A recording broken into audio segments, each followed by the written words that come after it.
Hey everybody, welcome back. Got to talking to somebody at work about that Rust-Oleum metal effects product that I was using to make that rust spot on the other side of the hood that we talked about in the last video. I just thought it'd be a good thing to show you kind of a step-by-step process. Instead of prepping an area, putting down a layer of primer and paint, I'd just go ahead and try to demonstrate it on this paint that's already existing on this hood. So I've got a spot here marked up, circled here. I'll zoom in on it here in a second and show it to you, and then we'll just I'll walk you through a step-by-step process on how this stuff works. All right, so as you'll see here, I got this spot circled on the hood here. This is just the paint that's already on the hood. Circled an area I'm going to try to work within. Probably won't be able to maintain within the lines. Couldn't color in the lines in kindergarten. Am no better at it now, so I don't expect to do any better. Here's the product. No sponsorship, just something I stumbled across. Just kind of doing some research. Thought it'd be something folks might be interested in. So I'll sit you down and just show you. I don't have, this is not a soft brush at all. Pretty stiff. So it is going to streak pretty bad, but I'll show you in the end result that it really doesn't matter. So I'll sit you down and we'll get started with the first step here. So it says on the box here, protect the surfaces that you don't want this stuff on, obviously. In this case, not a concern because we're working on a hood that we're not worried about. But it's real simple. Just take pretty much, from my limited experience here, pretty much any kind of brush and just slop this primer on there. Like I said, this brush is stiff, so it streaks pretty bad. So you have to be kind of thick to get coverage. It just kind of wipes itself off. I'm not concerned about filling in this whole circle for you to see the effect here, but I'll just get it on here best I can. Apologize for the angle. I am left-handed, obviously, so I'm kind of in my own way. There you go. You can see a little bit of the red paint through this primer. I didn't scuff this paint. I just wiped the dirt off of it with a paper towel. This primer is supposed to bind to existing paint and provide a base for this iron paint that we'll use in the next step. So I'll go set this brush somewhere where I can keep it wet.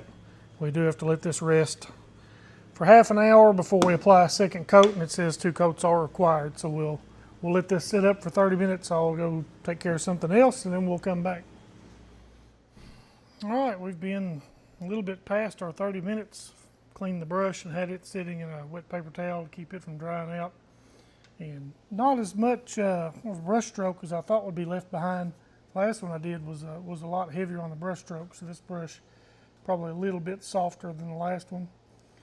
So step 2, same as step 1, just rinse and repeat, right? Just going to put another layer of what they call primer on here. I don't know if it matters if it's as thick as or thicker than the first. I think the whole purpose of it is just to keep the rust from getting down to your previous layer.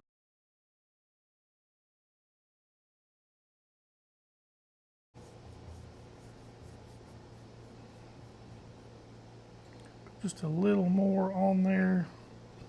Got a couple spots I can see the first layer through.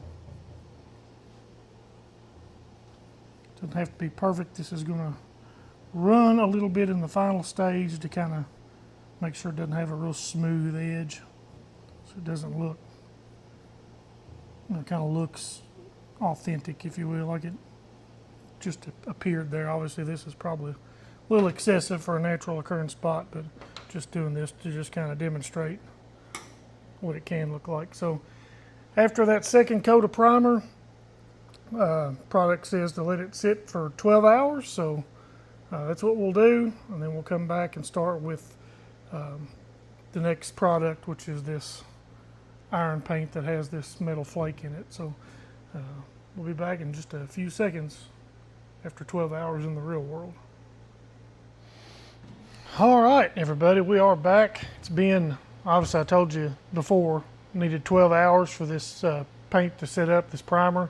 It's been about 3 days, so we're good to go there. I had to be out of town for a couple of days. So we've had plenty of time for that to set up. We're going to get on to this next step. Technically the second step, right? The first step was a primer, but we called the first coat step 1, second coat step 2. So this will be the third step of the process for us. Will be this first layer of the iron, what they call iron, which is just some form of paint with some iron oxide mixed in it. And just like before, we're just going to cover our primer the best we can with these cheap brushes. I'm using the same brush that I put that primer down with, just kind of just slathering it on here for lack of a better word. Same deal here, 2 coats. Only with this, you just need an hour and a half between both the coats and an hour and a half afterward, I think, for final dry time.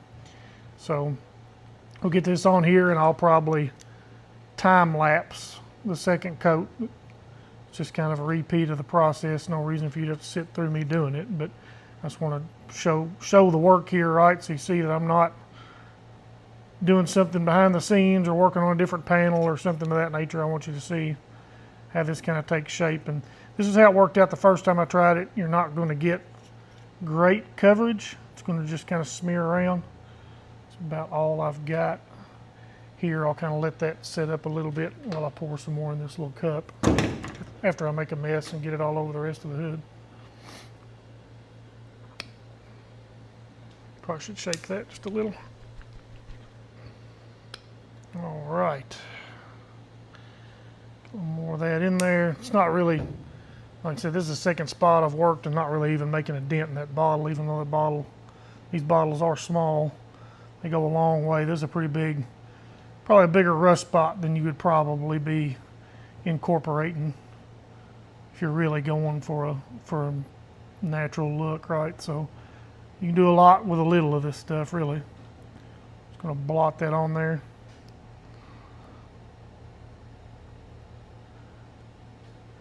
Smooth it out a little bit. And we will be back for the second coat after this one dries.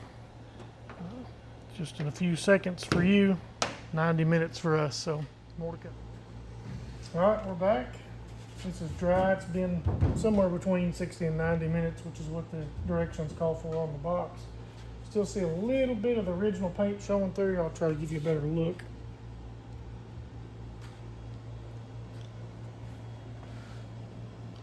So you can see where the original paint's still showing, which is not a problem. It's just going to be a lighter rust than where the darker paint is, gray paint is right here. We'll put that second coat on. I'll time lapse it so you don't have to sit there and watch me go through that.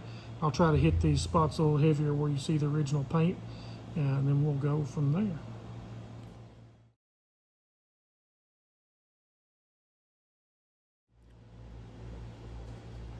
As you can see, we got that second layer of that iron paint complete here. It's a little heavier in some spots than others. I tried to get it a little heavy where the original paint was showing through, but I'll let you zoom in here and show you a closer look.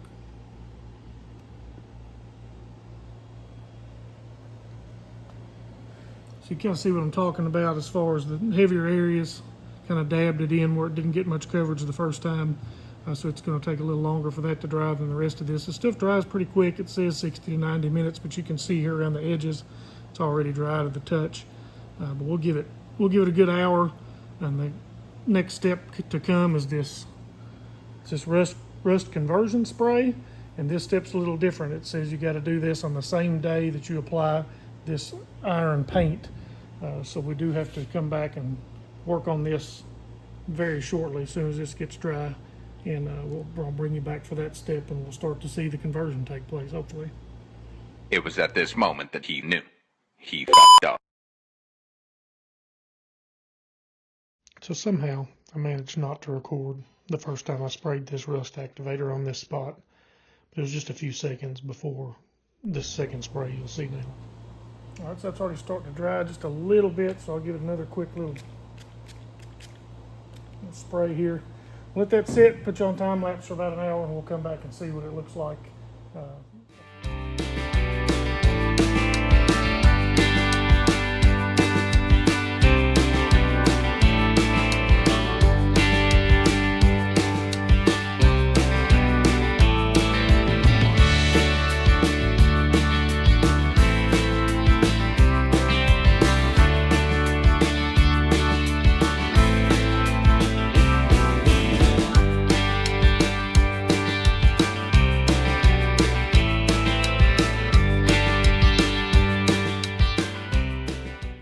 we are, an hour in.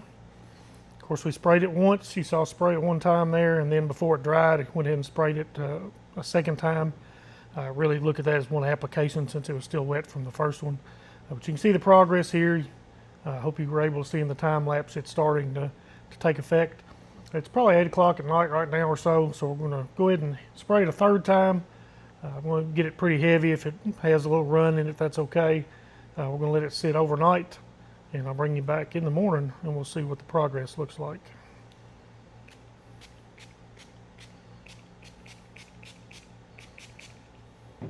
One eternity later.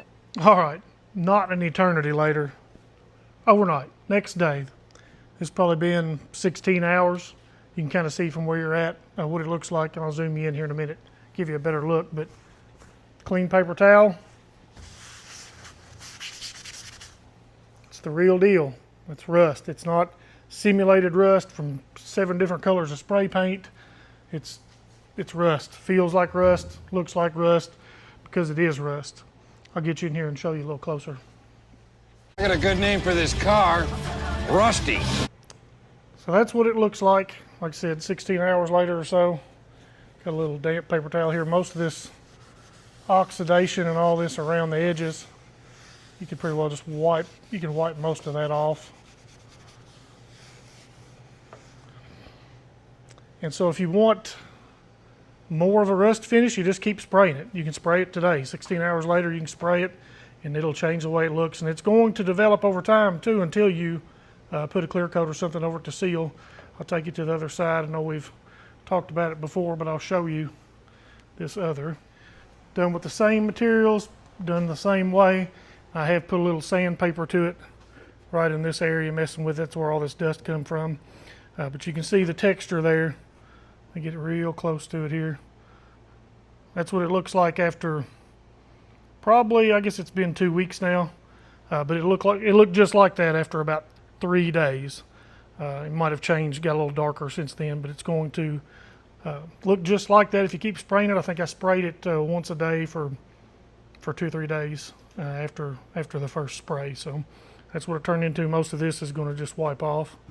And the great thing about it is, right, if you don't like it, sand it off and start over.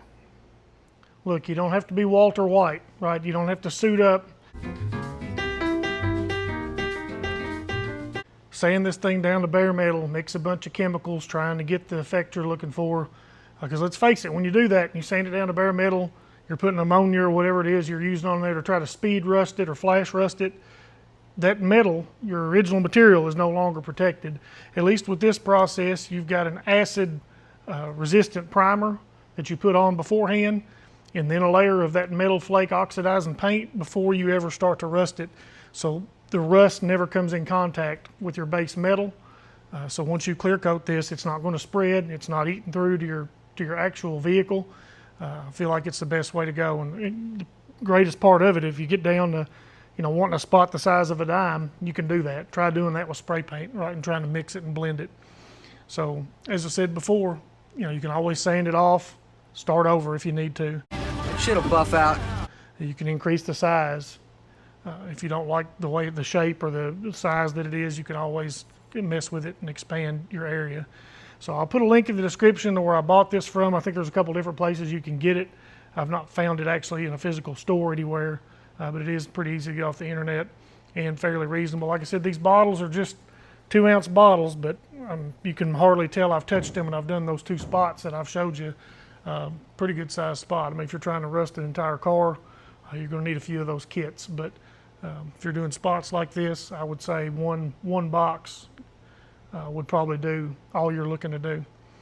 So if you're still watching, I really appreciate it. If you like things like this, we're going to continue on with this project. I'll try to link to my previous video on the beginning of this 56 210 project. Hope you have a nice rest of your day. We'll see you in the next one.